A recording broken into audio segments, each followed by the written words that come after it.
এইবার আর পিঠা কিনতে হয় নাই, কিন্তু ব্যবধানটা এখানেই যে আমরা ফকিন্নিদের মতো কয়নি আলি না আর ফুটানি মারা গল্প করি না। সো হ্যালো এভরিওয়ান, আসসালামু আলাইকুম। দেখা যায় প্রতি বছর বাজার থেকে চিতই পিঠা কিনে এনে বাসায় জাল করা গুড় দুধের শিরায় ভেজানো হয়, কিন্তু আম্মু বলেছে এইবার আর কিনবে না, ভালো হোক মন্দ হোক বাসায় বানাবে।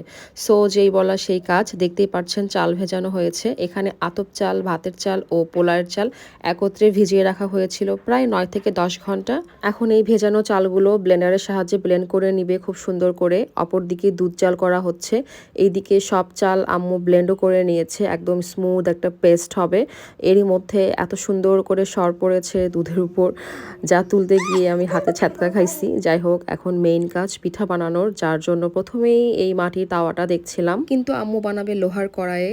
কড়াই হিট করে নিয়ে অল্প তেল ব্রাশ করে নিচ্ছি, মানে এটা নিতে হয়। আর চা খাওয়া শেষ হয় নাই, আমরা পিঠা বানাইতে আসছি, তাই ম্যাডাম রাগ দেখাইতেছিল। যাই হোক, বিসমিল্লা বলে প্রথম কাই দেওয়া হলো আর মাটির ঢাকনা দিয়ে ঢেকে দেওয়া হলো। অ্যান্ড স্বাভাবিক প্রথমটা কখনোই ভালো হয় না, জাস্ট লাইক দ্যাট। বাট আমার কাছে এগুলো খেতে ভালো লাগে, মানে খাচ্ছিলাম, আম্মুর কাছে মনে হচ্ছিল কাইটা একটু ঘন হয়েছে, তাই সামান্য গরম পানি দিয়ে দিচ্ছে। এইটা সেকেন্ডটা, প্রথম দুইটা এমনই হয়েছে, তারপরেরগুলো মাসাল্লাহ ভালোই হয়েছে। আমি বলবো খুবই ভালো হয়েছে। আম্মু যেহেতু বানাতে পারে না, সেই হিসাব করে আলহামদুলিল্লাহ খুব সুন্দর বানাইছে।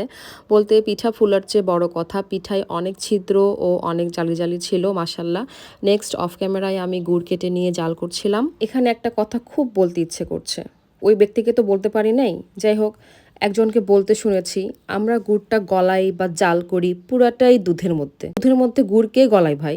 দেন পরে দেখি ওই বেডি দাওয়াত করে পিঠা বানাইতেছিল অল প্রসেস পানি দিয়ে, আর লাস্ট নামমাত্র 2 মগ দুধ দিয়ে দিল। জাস্ট এই ছিল তার পিঠা বানানো। এদেরকে না খুব করে ধুয়ে দিতে মন চাই আমার, কিন্তু ব্যবধানটা এখানেই যে আমরা ফকিন্নিদের মতো এত কয়নি আলি না আর ফুটানি মার্কা গল্প করি না। সো ভালো থাকবেন, আল্লাহ হাফেজ।